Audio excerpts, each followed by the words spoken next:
ताज म्हणजे सम्राट शहाजहानच्या अलौकिक प्रेमाचं प्रतीक नव्हे, कलावंत ईसाच्या कर्तृत्व विसर्जनाचं शोकगीत आहे हे.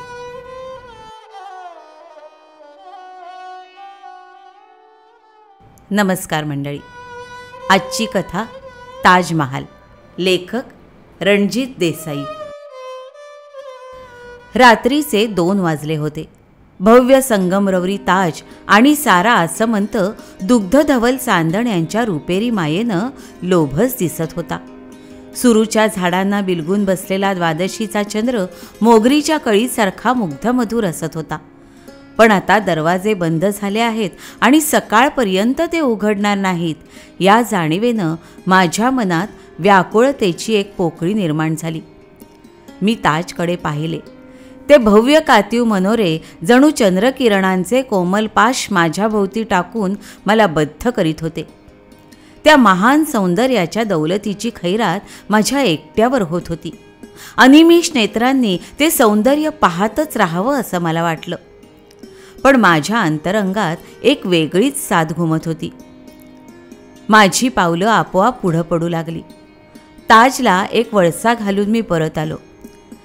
चंद्राच्या शांत प्रकाशाशी पुष्करणीत छुमछुमणाऱ्या कारंजाच्या रसधारा स्पर्धा करीत होत्या. चंद्रप्रकाशातील छायाप्रकाशांच्या लपंडावात भुताटकी लपून राहिलीये असं मला उगीचच वाटत होतं. पुष्करिणीतील जलमेखलेवर कारंजाच्या पडछायेचे वळ क्षणभर थरथरले. सुरूची झाडं भरल्या अंतःकरणानं हेलावली आणि हळूहळू ताजचा दरवाजा उघडला गेला.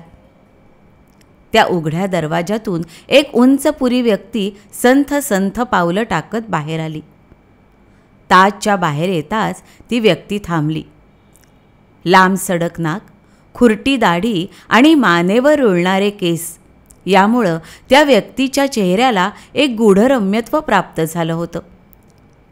तिनं ताजकडे आपली दृष्टी टाकली.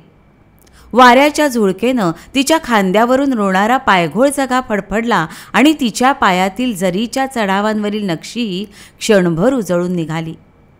या व्यतिरिक्त कोणतीही जिवंतपणाची चाहूल मला तिथं लागेना. भुताटकीच्या भीतीनं माझ्या हातातील काठी निसटून फरसबंदावर पडली. त्या शांत गंभीर वातावरणात तो आवाज घुमला. त्या व्यक्तीनं माझ्याकडे पाहत विचारलं, कौन है? भीतीनं माझी वाचाच बसली. पुन्हा एकदा तिनं प्रश्न केला, कौन हो तुम?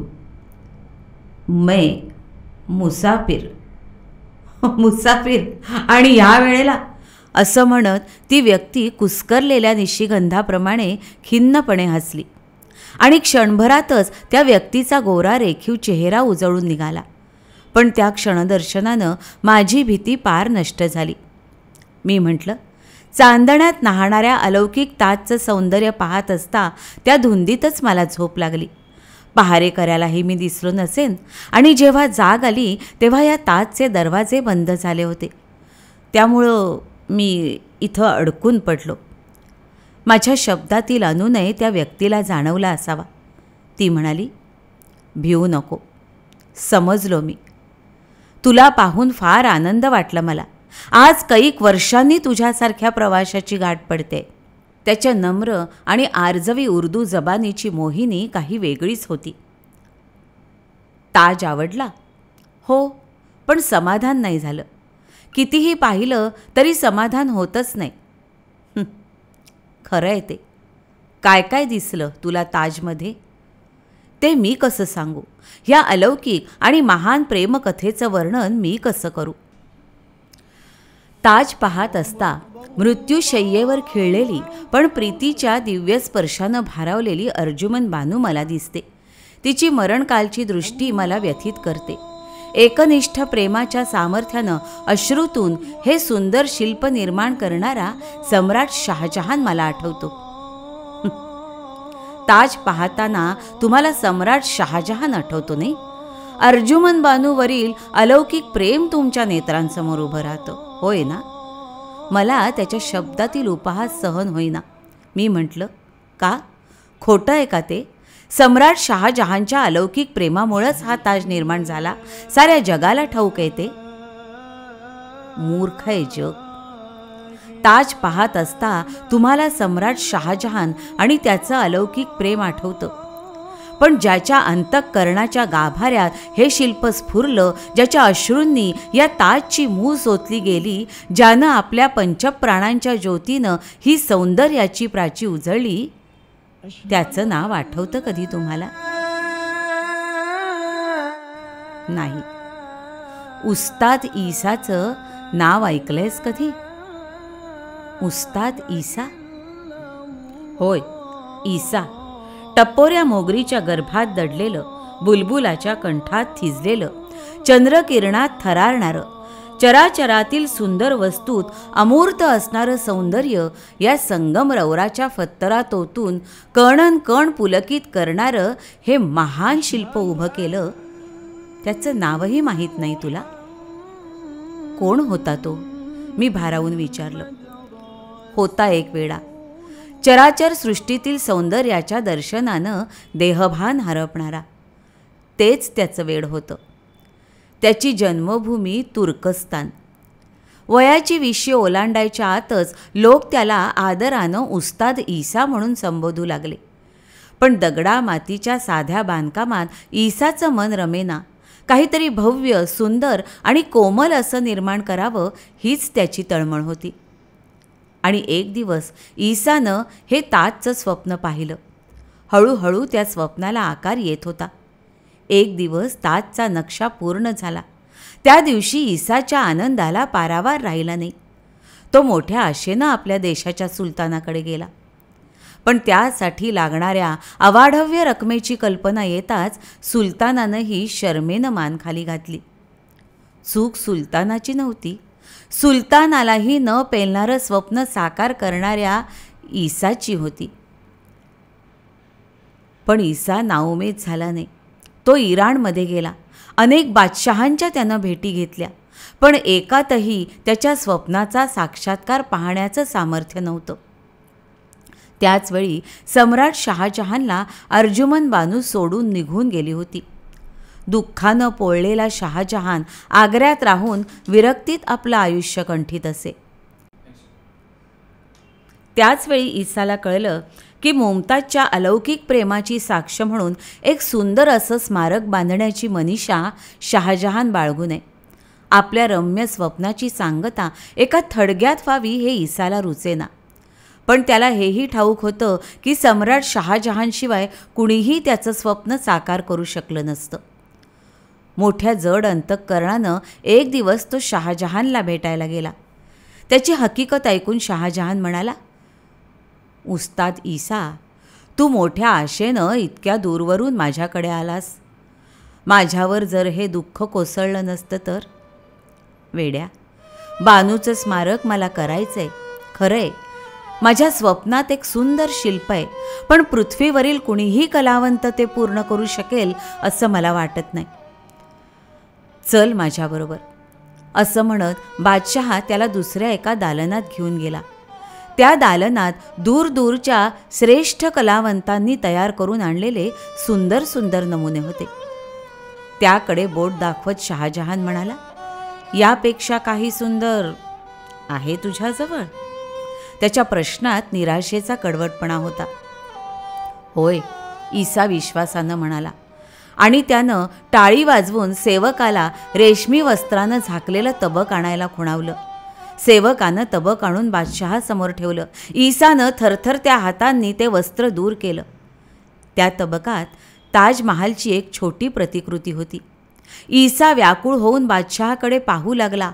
पण बादशहा काही बोलेना. अनिमिष नेत्रांनी तो त्या प्रतिकृतीकडे पाहतच होता. पाहता पाहता त्याचे डोळे पाण्यानं भरले आणि तो रुद्ध कंठानं पुटपुटला, बानू.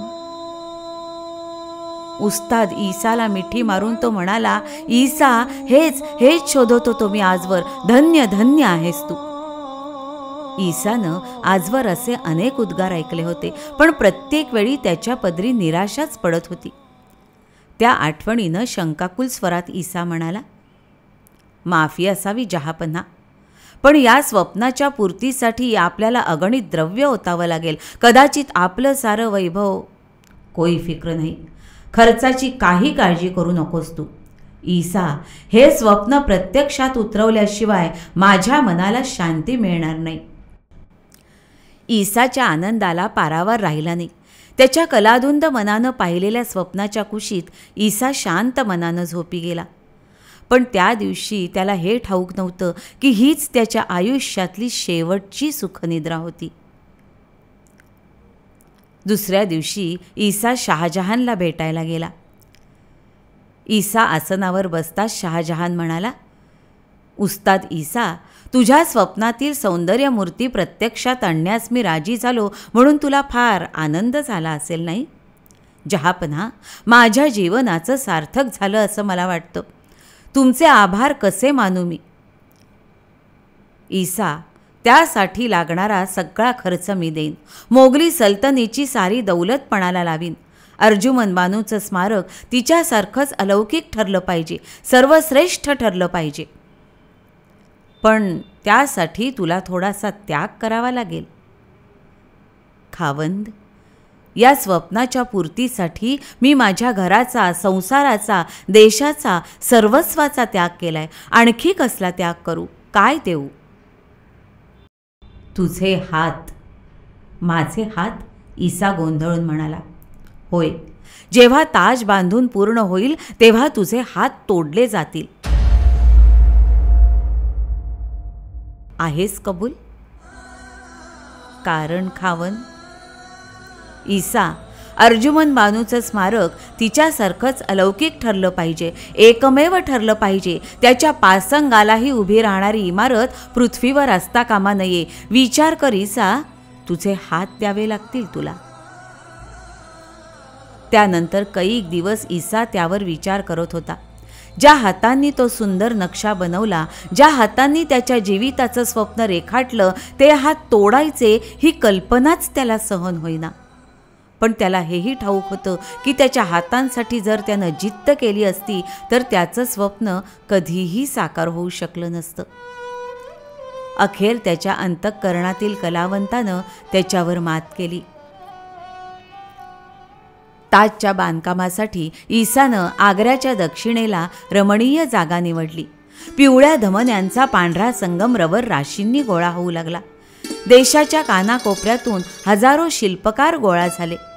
संगमरवराचे निर्जीव पत्थर ईसाच्या स्वप्नाचं अमृत प्राशन करून अमर हास्य करू लागले.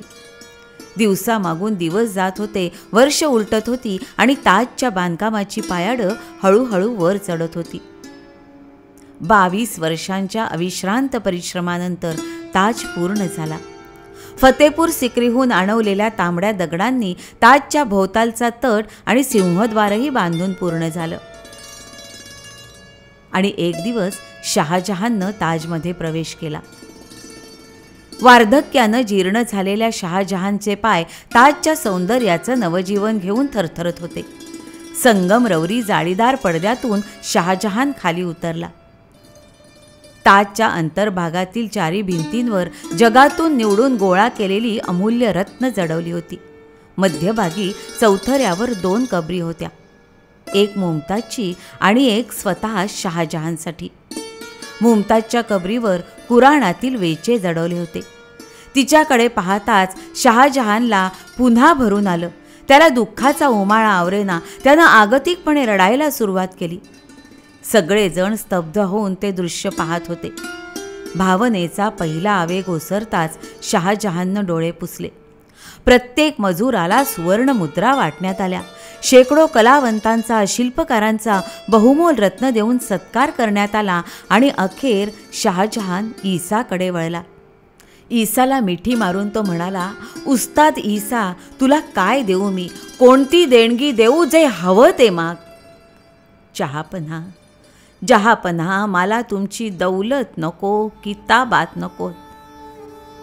माझे हात? नाही ईसा, आपलं आधीच ठरलं होतं. शहाजहान कठोरपणे म्हणाला. जहापनाह, एवढी भीक घाला मला. मी तुम्हाला वचन देतो की असल्या दुसऱ्या इमारतीचा नक्षा बनवण्यासाठी माझे हात पुढे करणार नाही मी. नाही ईसा, अर्जुमन बानूचं स्मारक आहे, ते अलौकिकच ठरलं पाहिजे, एकमेव ठरलं पाहिजे. ईसानं मान खाली घातली. त्याच्या डोळ्यात अश्रू गोळा झाले होते. त्याच्या पाठीवर प्रेमानं हात फिरवीत बादशहा म्हणाला, ईसा, हात तोडण्याआधी विचार करून सांग, ताजमध्ये काही कसूर तर राहिली नाही ना? दुःखाचा आवंढा गिळून निग्रहानं मान वर करत ईसानं साकार झालेल्या स्वप्नाकडे एक व्यथित नजर टाकली आणि म्हणाला, एक छोटी कसूर राहिली आहे, तेवढी पूर्ण करण्याची आज्ञा द्यावी. ईसाच्या आवाजाला वेगळीच धार होती. शहाजहाननं आज्ञा करताच जवळचाच एक हातोडा उचलून ईसानं झराझर ताजची पायाडं चढायला सुरुवात केली. घुमटावर जाऊन त्यानं चांदव्याचा आधार घेतला आणि हातातील हातोड्यानं एकाच जागी जोरानं 3 प्रहार केले. साऱ्या ताजमध्ये ते आवाज घुमले.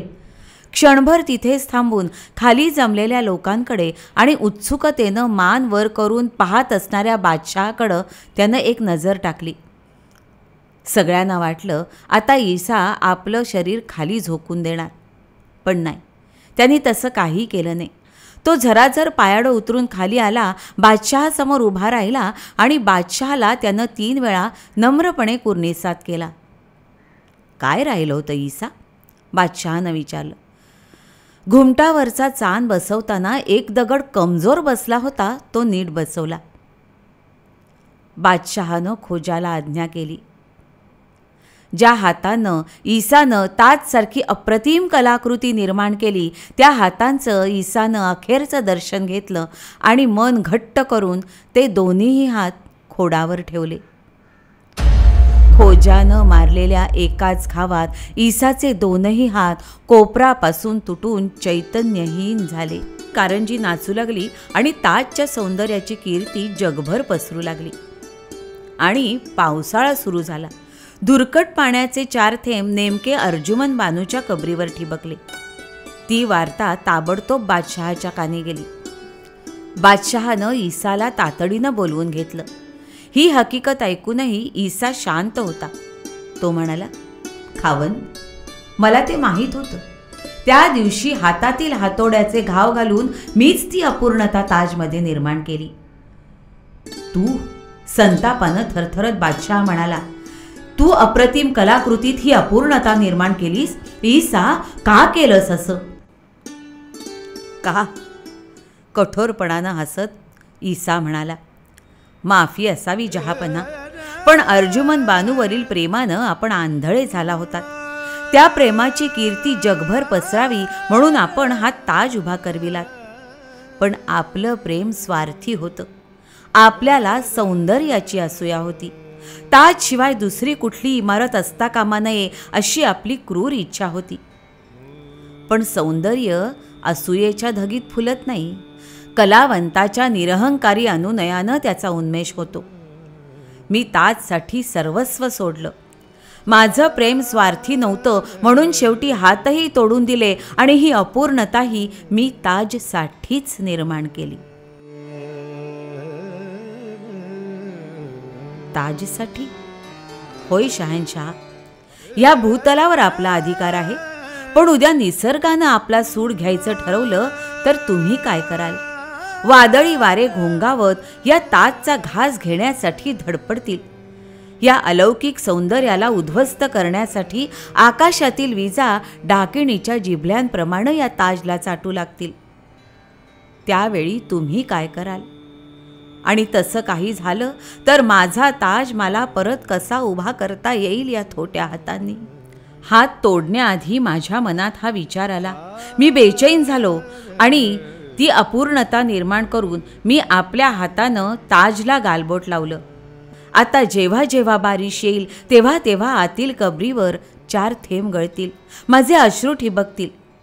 मी डोळ्यात पाणी आणून या कराल निसर्गाला सांगेन, तुला शरण आहे मी विनंती करीन, अरे माझ्या जीविताच्या स्वप्नाला असा धक्का लावू नकोस रे.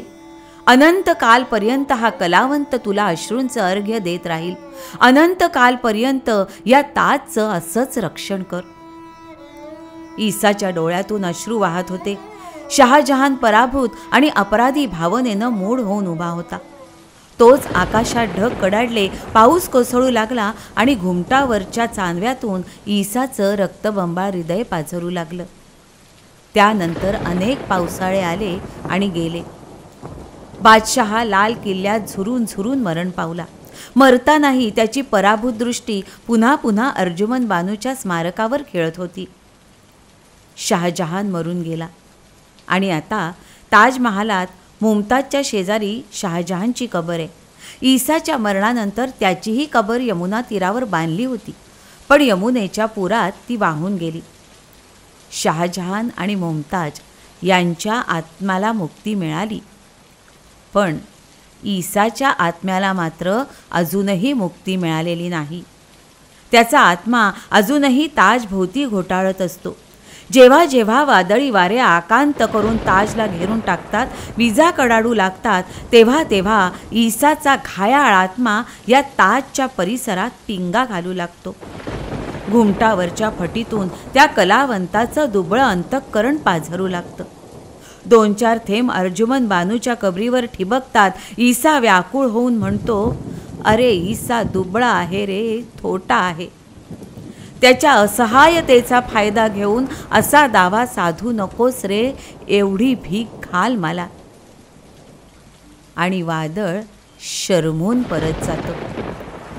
पुन्हा नवजीवनानं समृद्ध होत ताज जगाला भूषवित राहतो. एवढं बोलून ती व्यक्ती थांबली आणि म्हणाली, ऐकलीस ईसाची कहाणी? ताज म्हणजे सम्राट शहाजहानच्या अलौकिक प्रेमाचं प्रतीक नव्हे, कलावंत ईसाच्या कर्तृत्व विसर्जनाचं शोकगीत आहे हे. जा मुसाफिर, पहाट व्हायला आली, मलाही आता गेलं पाहिजे. एवढं बोलून ती व्यक्ती झपाझप चालू लागली. मी म्हटलं, थांबा, ही कथा तुम्हाला कशी समजली? त्या व्यक्तीनं नुसतं माझ्याकडे वळून पाहिलं आणि झपाझप पावलं उचलायला सुरुवात केली. तिला पाठमोरी पाहताच माझ्या अंगावर सरसरून काटा आला, कारण एवढ्या वेळानं पहिल्यानंच त्या व्यक्तीचे हात झग्याबाहेर आले होते आणि ते दोन्हीही हात कोपरापासून थोटे होते.